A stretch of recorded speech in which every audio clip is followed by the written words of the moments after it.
अस्सलामुअलैकुम। मेरा नाम डॉक्टर आतिफ अली है and I am a treatment coordinator in Punjab AIDS control program. बल्कि यूँ कहना चाहिए कि I am a proud employ of Punjab AIDS control program. क्यों? क्योंकि अगर कभी किसी को खुदा ना खास्ता किसी भी वजह से HIV एड्स पॉजिटिव हो जाता है और उसके घर वाले, उसके जानने वाले, उसके दोस्त यार उसे नफ़रत से धुतकार कर घर से निकाल देते हैं, तो ऐसे वक्त में मैं उस टीम का पार्ट हूँ जो ना सिर्फ उसे गले लगाती है बल्कि उसे यकीन दिलाती है कि अगर वो डॉक्टर्स के मशवरे पर अमल करता रहेगा, दवाइयाँ लेता रहेगा, तो he can have a normal life. Even he can get married, वो शादी कर सकता है, वो बच्चे पैदा कर सकता है, वो एक नॉर्मल ज़िंदगी गुजार सकता है। तो that is why I am proud of myself. और इसी इनिशिएटिव को लेकर government of Punjab AIDS control program ने अवेयरनेस प्रोग्राम के तहत कुछ वीडियोस बना रहे हैं और ये उसी सिलसिले की एक कड़ी है जो आज आपके सामने मौजूद हैं। आज हम HIV एड्स के ग्लोबल टाइमलाइंस के बारे में बात करेंगे। कहाँ से ये डिज़ीज़ स्टार्ट हुई, इस डिज़ीज़ में क्या क्या चेंजेस आती गई, कौन कौन सी साइंटिफिक एक्टिविटीज़ थी जो इस डिज़ीज़ के साथ रहीं और क्या क्या सिलसिले रहे, किस तरह से इन्फेक्शन बढ़ा। तो अगर हम HIV एड्स की बात करें तो 1920 से पहले कंसाशा एक जगह है जो कॉन्गो, रिपब्लिक ऑफ कॉन्गो में मौजूद है। वहाँ पर 1920 में ख्याल किया जाता है कि चिंपैंजी से इंसानों में ये डिज़ीज़ ट्रांसफ़र हुई और 1980 तक कहा जाता है कि ये डिज़ीज़ तकरीबन 5 बर्रे आज़मों में जा चुकी थी, जिनमें north America, south America, Africa, Europe और ऑस्ट्रेलिया शामिल है। सबसे पहले 1981 में लॉस एंजलिस में डॉक्टर्स ने महसूस किया कि कुछ गे मेंस में एक रेयर डिजीज़ जिसे नीमोसिस्टाइटिस कैरिनी निमोनिया बोलते हैं वो एकदम से नमूदार होना शुरू हुई और साथ ही साथ कैलिफोर्निया में कुछ लोगों में एक बहुत रेयर किस्म का ट्यूमर जिसे कपोसी सार्कोमा बोलते हैं वो बहुत ज़्यादा नज़र आना शुरू हुआ और सेम यही साइन सिम्टम्स उन्हें IV ड्रग यूज़र्स में भी नज़र आना शुरू हुए। 1982 में साउदर्न कैलिफोर्निया में सेम इसी तरह का सिनेरियो कुछ ग्रुप ऑफ पीपल में नज़र आया जो अगेन गे पॉपुलेशन थे और यूरोपियन कंट्रीज़ में भी इसी तरह के साइन सिम्टम्स के साथ लोग सामने आना शुरू हुए। तो 1983 में ये बात भी वाज़ेह हुई कि वो लोग जो होमोसेक्सुअल्स हैं या हेट्रोसेक्सुअल्स हैं उनके जो पार्टनर्स हैं या फीमेल पार्टनर्स हैं उनमें भी इसी तरह के इश्यूज सामने आना शुरू हुए। तो WHO ने पहली मीटिंग 1983 में कंडक्ट की जिसमें उनकी कोशिश थी कि असेस किया जा सके कि क्या ये कोई सब अंडरलाइन को ऐसा सिनेरियो डेवलप हो रहा है या क्या केसेस हैं जिनको असेस करने की ज़रूरत थी। और एक अंदाजे के मुताबिक उस वक्त हर साल तकरीबन 4 लाख लोग इससे मुतासर हो रहे थे और तकरीबन 16,000 के करीब लोग मर रहे थे इस डिज़ीज़ की वजह से। 1984 में पास्टर इंस्टीट्यूट ने अनाउंस किया कि कुछ ऑलरेडी पहले से मौजूद वायरसेस जिनमें एक का नाम LAV था और एक का नाम था HTLV3, ये वही आइडेंटिकल वायरसेस हैं जो इस तरह के एड्स के केसेस में नज़र आ रहे हैं। और साथ ही साथ उन्होंने एक ब्लड टेस्ट को भी इंट्रोड्यूस किया जिसमें उन्होंने ये बताया कि हाँ, अगर ये ब्लड टेस्ट पॉजिटिव होगा तो फ्यूचर में एक्सपेक्टेड है कि हम उसके लिए कोई वैक्सीन डेवलप कर सकें इस नई डिज़ीज़ के बारे में। अंदाजे के मुताबिक उस वक्त हर साल मुतासर होने वाले अफराद की तादाद तकरीबन 5,90,000 थी और हर साल मरने वालों की तादाद तकरीबन 25,000 थी। ये फिगर आस्ता आस्ता अलार्मिंग होता जा रहा था। इन 1985 FDA ने पहला कमर्शियल टेस्ट लाइसेंस किया जिसको एलाइजा टेस्ट बोलते थे ताकि डिटेक्ट किया जा सके यार किन किन लोगों में ये एंटीबॉडीज़ मौजूद हैं। और सबसे पहले उन्होंने जितने ब्लड बैंक्स थे जो ब्लड सप्लाई कर रहे थे वहाँ असेंशियल कर दिया कि ये टेस्ट लाजमी है। डिज़ीज़ बढ़ने का रेशो 7,56,000 तक जा चुका था और हर साल मरने वालों की तादाद तकरीबन 42,000 थी। 1986 वो साल था जब तकरीबन 85 कंट्रीज़ ने अनाउंस किया, WHO ने अनाउंस किया कि 85 ऐसी कंट्रीज़ हैं कि जहां पर इस तरह के वायरसेस के लोग मौजूद हैं जो इस तरह के साइन सिम्टम्स के साथ आ रहे हैं। और अगेन एक अंदाजे के मुताबिक अब डिज़ीज़ का फैलाव इतना बढ़ चुका था कि हर साल नए इन्फेक्ट होने वाले लोग तकरीबन 9,25,000 थे और हर साल मरने वालों की तादाद तकरीबन 64,000 हो चुकी थी। 1987 HIV की ट्रीटमेंट के हवाले से एक बड़ा साल था। इस साल में एक पहली एंटी रिट्रोवायरल ड्रग लाइसेंस हुई और अप्रूव्ड हुई फ्रॉम FDA, जिसका नाम था ज़ाइडोविटीन। और यही वो साल था जब पहली दफ़ा UN की जनरल असेंबली में किसी बीमारी को डिस्कस किया गया और वो HIV एड्स था। ये बीमारी अब उफ़रियत बनती जा रही थी। हर अंदाजे के मुताबिक तकरीबन 11,26,000 लोग हर साल नए मुतासर हो रहे थे और तकरीबन 97,000 लोग हर साल मौत की शिकंजे में जा रहे थे, मौत के मुंह में जा रहे थे। 1988 अगेन HIV के हवाले से याद रखा जाने वाला साल है, क्योंकि WHO ने इस साल अनाउंस किया था कि 1 दिसंबर हर साल एड्स का डे मनाया जाएगा, और उस वक्त से लेकर आज तक हम हर साल 1 दिसंबर को एड्स डे के तौर पे सेलिब्रेट करते हैं, ताकि वो लोग जो खुदा न खास्ता किसी भी वजह से HIV एड्स का शिकार हुए हैं, हम उनके साथ इजहार यकजहती कर सकें। लेकिन डिज़ीज़ का फैलाव बढ़ता जा रहा था। हर साल मुतासर होने वालों की तादाद 13,60,000 और हर साल मरने वालों की तादाद 1,36,000 तक पहुंच चुकी थी।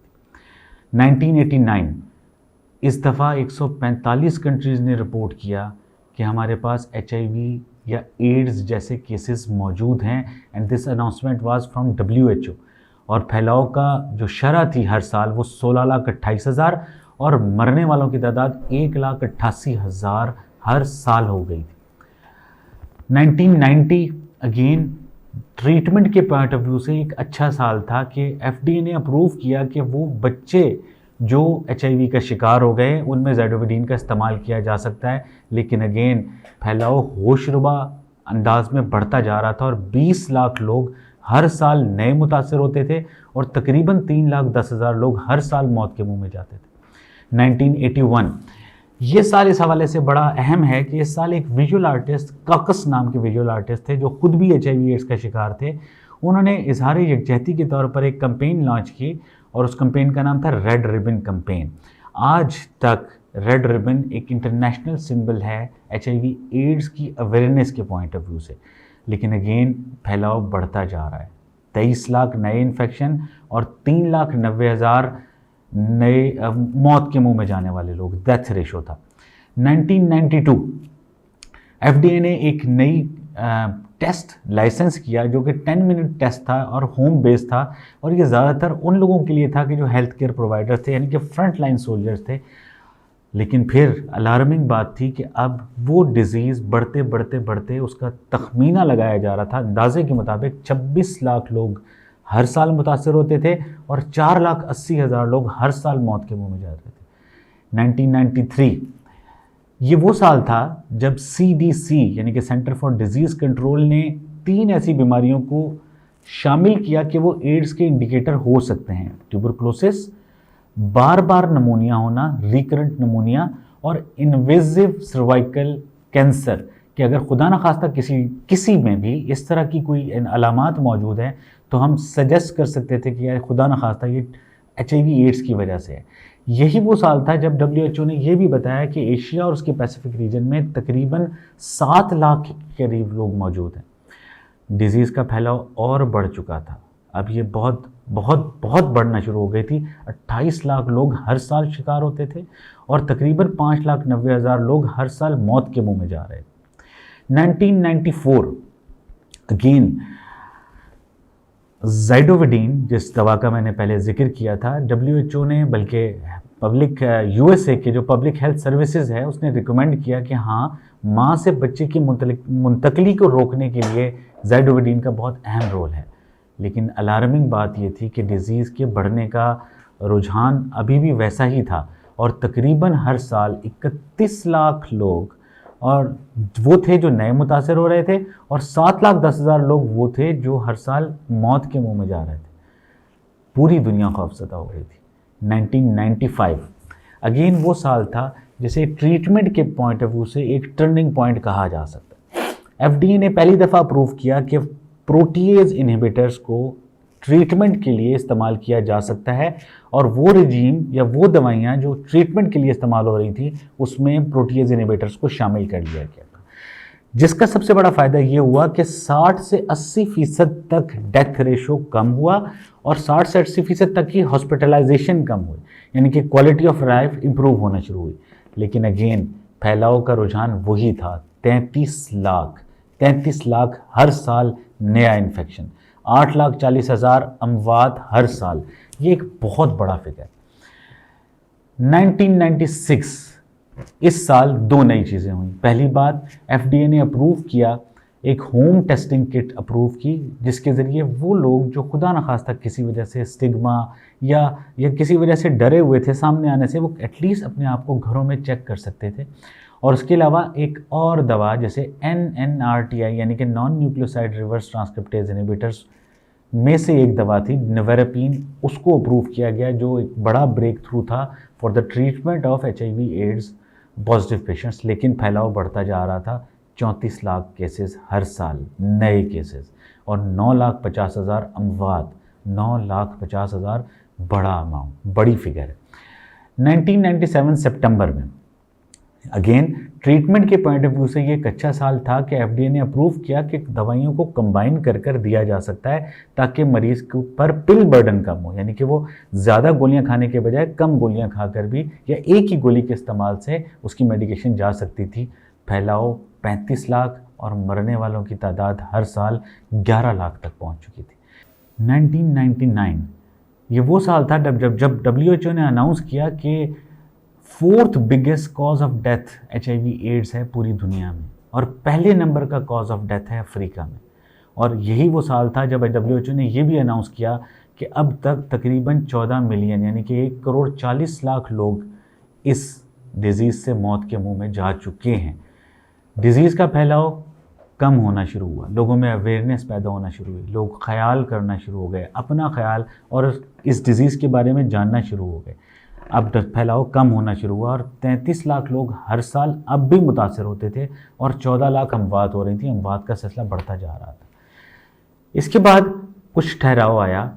1999 से लेकर सन 2020 तक 33 लाख नए इन्फेक्शन रेट से कम होते हुए 2020 तक 17 लाख न्यू इन्फेक्शन रेट तक पहुंच चुके हैं। और इसी तरह से डेथ रेशो जो पहले 14 लाख तक थी वो कम होकर 6,90,000 तक आ गई थी। 2020 की फिगर के मुताबिक इस वक्त 2020 तक दुनिया में तकरीबन 3,77,00,000 ऐसे लोग हैं जो HIV के साथ ज़िंदगी गुजार रहे हैं और हर साल न्यू इन्फेक्शन का रेशो तकरीबन 15 लाख और हर साल मरने वालों की तादाद 6,80,000 है। और एक अंदाजे के मुताबिक तकरीबन 8 करोड़ लोग डिज़ीज़ के स्टार्ट से लेकर अब तक बीमारी का शिकार हो चुके हैं और तकरीबन 3,63 लाख लोग ऐसे हैं जो अब तक मौत के आगोश में जा चुके हैं इस बीमारी की वजह से। तो ये था अब तक का टोटल 2020 तक की सारा डिज़ीज़ के बारे में मालूमात। अपना ख्याल रखें और मर्ज़ से नफ़रत करनी है, मरीज़ से नफ़रत नहीं करनी। आपका बहुत बहुत शुक्रिया।